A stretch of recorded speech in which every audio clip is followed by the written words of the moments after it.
Hello बच्चों, ये है टेंथ क्लास का थर्ड वीडियो और टेंथ क्लास के फर्स्ट और सेकंड वीडियो के अंदर हमने 15 मल्टीपल चॉइस क्वेश्चन कर लिए थे, यानी 13 तक क्वेश्चन हम कर चुके हैं और अब हमको 31 से आगे करना है। तो क्वेश्चन नंबर 31 देखिए क्या लिखा हुआ। भरतपुर पक्षी अभ्यारण्य के निर्माण में अहम भूमिका किसकी थी।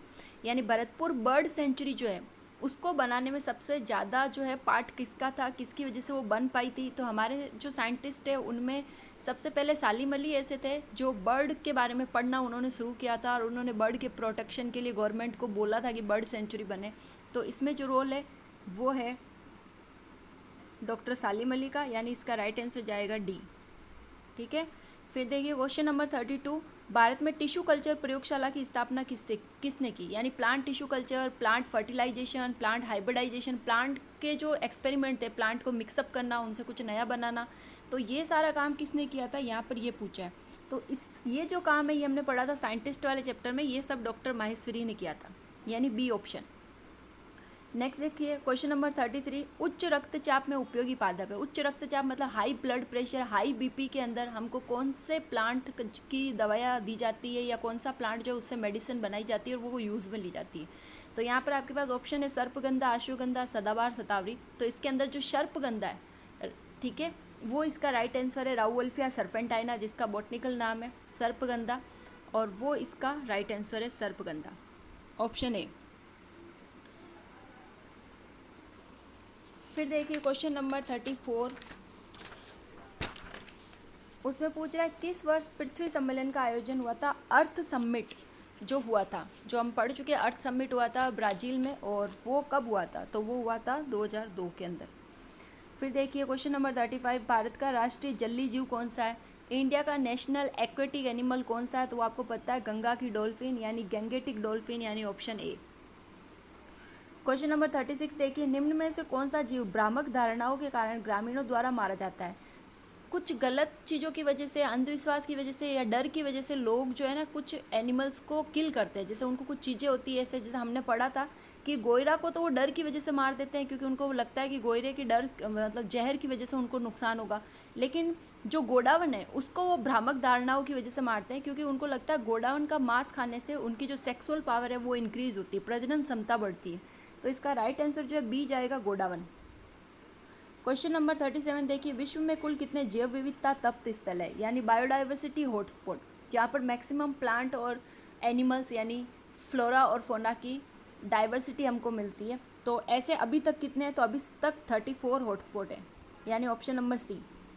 क्वेश्चन नंबर 38 देखिए, केरल राज्य किस जैव विविधता से संपन्न है, वह है।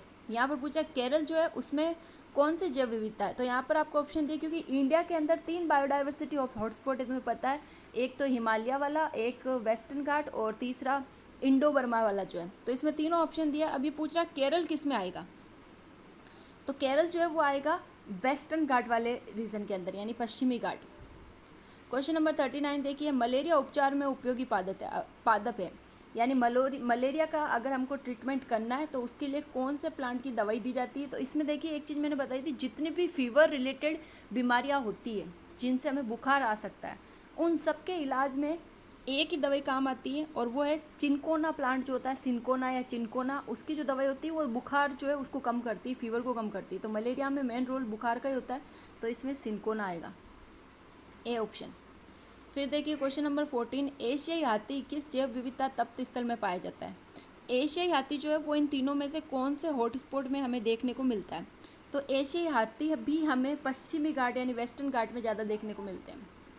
क्वेश्चन नंबर 41 देखिए, रक्त का विभिन्न समूहों में वर्गीकरण किसने किया था। यानी सबसे पहले जो ब्लड ग्रुप है उनको डिस्क्राइब या उनको डिवाइड, अलग अलग ब्लड ग्रुप बताना, ए बी और ओ, 4 टाइप के जो ब्लड ग्रुप होते हैं, ए बी ओ के बारे में बताना, ये सब सबसे पहले किस साइंटिस्ट ने किया था।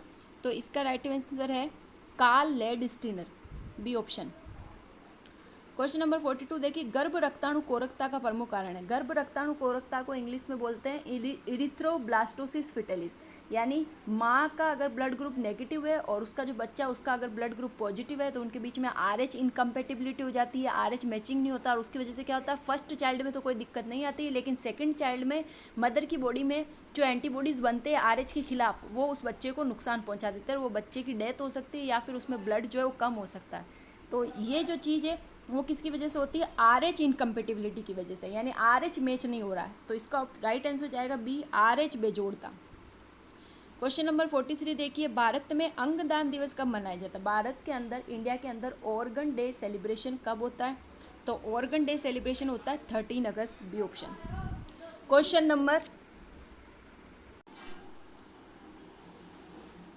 नेक्स्ट क्वेश्चन देखिए, मनुष्य में कितने प्रकार के आरएच कारक पाए जाते हैं? तो ह्यूमन के अंदर जो आरएच कारक है वो बहुत टाइप के होते हैं, लेकिन हम जैसे आर एच, एच और इस तरीके से, तो वो नॉर्मली जो है 5 टाइप के हमको देखने को मिलते हैं। तो इसका राइट आंसर हो जाएगा 5।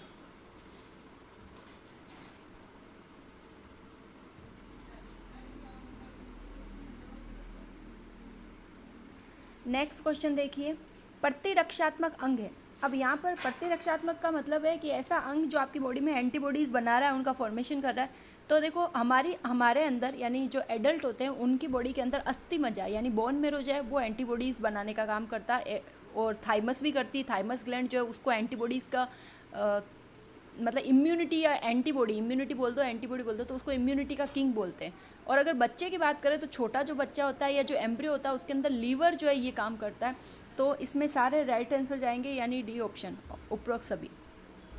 क्वेश्चन नंबर, अगर यही क्वेश्चन ऐसे होता है सिर्फ एडल्ट का पूछते तो फिर हम बोन मेरो ही आंसर देते या थाइमस देते, यकृत नहीं देते। क्वेश्चन नंबर 46, प्रतिरक्षी का आकार कैसा होता है? देखो एंटीबॉडी आपने बनाया था, आपके बुक में एक डायग्राम था, वो कुछ इस तरीके से था, इस तरीके से डायग्राम था, ठीक है। इस तरीके की 2 लॉन्ग चेन थी और फिर उनमें डाइसल्फाइड बॉन्ड था और यहाँ पर 2 शॉर्ट चेन और थी। तो ये जो डायग्राम है ये जो है ना वाई शेप में दिख रहा है, हमको देख के पता चल रहा है कि कैसा डायग्राम है, वाई शेप का डायग्राम है।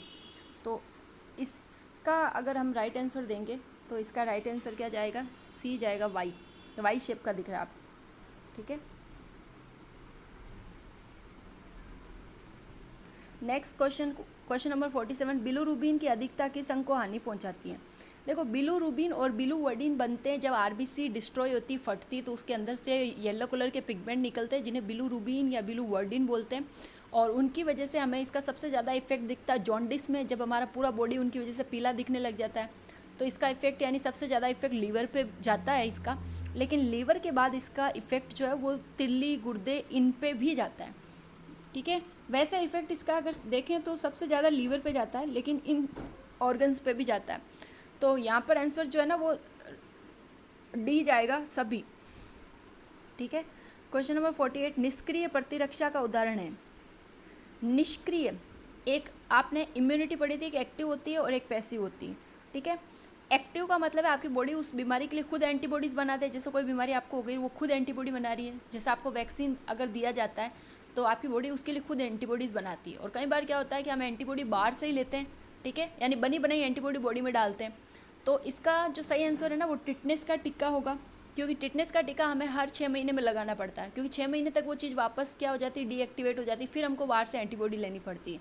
तो टिटनेस जो है ना वो निष्क्रिय में जाता है, क्योंकि उसमें जो एंटीबॉडीज़ बनती है वो परमानेंट नहीं बनती, वो बॉडी में परमानेंट नहीं रहती, और थोड़े टाइम में हमें फिर से बाहर से जो है एंटीबॉडीज़ लेनी पड़ती है। क्वेश्चन नंबर 49 देखिए, एक संकर संकरण की F2 पीढ़ी का लक्षण प्रारूप पूछा आपसे। देखो आपने फिनोटाइप और जीनोटाइप 2 पढ़े थे, लक्षण प्रारूप और जीन प्रारूप। लक्षण प्रारूप यानी बाहर से देखने में कैसा दिख रहा है आपको, ठीक है। जीन प्रारूप का मतलब होता है अंदर से जीन की कंडीशन कैसी है। अब इसने आपको पूछा मोनोहाइब्रिड क्रॉस का, एक संकरण संकरण का, यानी आपको एक ही कैरेक्टर लेके क्रॉस करवाना है। तो यहाँ पर हम क्या करते हैं, जैसे कि हमने यहाँ पर एक कैरेक्टर ले लिया कैपिटल टी और उसका क्रॉस करवाया स्मॉल टी, तो F1 पीढ़ी में क्या बनेगा, कैपिटल टी और स्मॉल टी, यानी लॉन्ग प्लांट आएंगे, ठीक है। फिर अब इसी का मैं F2 निकालूँ तो F2 अपन कैसे निकालते हैं, F2 अपन कैसे निकालते हैं, यहाँ भी मैं जो अभी अपना आया था कैपिटल टी स्मॉल टी आया, तो मैं बॉक्स बनाऊंगी और इस बॉक्स में क्या करूँगी, ये जो कैपिटल टी इसको यहाँ लिखूँगी, स्मॉल टी को यहाँ लिखूँगी, फिर यहाँ भी सेम यही कंडीशन लिखूँगी, कैपिटल टी और स्मॉल टी, और इनको मैच करूँगी तो यहाँ पर क्या आएगा, कैपिटल टी, यहाँ आएगा कैपिटल टी स्मॉल टी, यहाँ क्या आएगा, कैपिटल टी स्मॉल टी, और यहाँ स्मॉल टी। अब यहाँ पर मैं क्या कंडीशन देख रही हूँ, एक जो है ये वाला ये प्योर टोल है, ये जो 2 है ये इम्प्योर टोल है, और ये प्योर ड्राफ है। लेकिन मुझे जीन के अंदर से कंडीशन नहीं देखनी, मुझे सिर्फ बाहर से देखना है। तो बाहर से मुझे क्या देखने को मिल रहा है, 3 मुझे टोल मिल रही है, ये भी टोल है, ये भी टोल है और ये भी टोल है, यानी 3 मुझे टोल मिल गए, और एक जो है ये लास्ट वाला, ये मुझे क्या मिल गया, शॉर्ट। ठीक है, तो इसका मतलब यहाँ पर मेरा आंसर क्या जाएगा, 3:1, यानी 3 मुझे लंबे प्लांट मिले और एक मुझे छोटा प्लांट मिला, और इसने F2 पूछा था इसलिए हमने F2 निकाला। तो इसका राइट आंसर जाएगा सी ऑप्शन, 3:1। क्वेश्चन नंबर 15 देखिए, मटर की फली का हरा रंग कैसा लक्षण है।